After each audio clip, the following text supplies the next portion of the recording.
പാമ്പാടി ശ്രീകൃഷ്ണസ്വാമി ക്ഷേത്രത്തിൽ ഉത്സവത്തോടനുബന്ധിച്ച് ക്ഷേത്രം കലാസമിതിയുടെ കുട്ടികളുടെ ചെണ്ടമേളം അരങ്ങേറ്റം നടന്നു. ജിഷ്ണു കോത്തലയുടെ ശിക്ഷണത്തിൽ അഭ്യസിച്ച കുട്ടികളാണ് അരങ്ങേറിയത്. ജിഷ്ണു കോത്തലയുടെ നേതൃത്വത്തിൽ മേളക്കൊട്ടോടുകൂടി കുട്ടികൾ അരങ്ങേറി.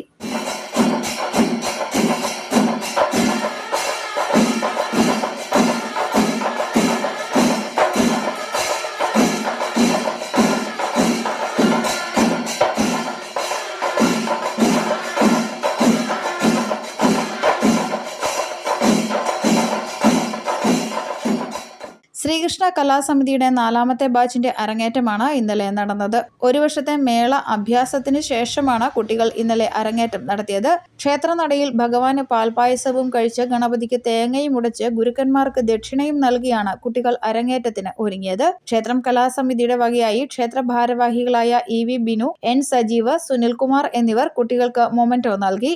Ward member NB Ajith Kumar Jishnu കോത്തലയെ പൊന്നാട അണിയിച്ച് ആദരിച്ചു. News bureau, Pampady.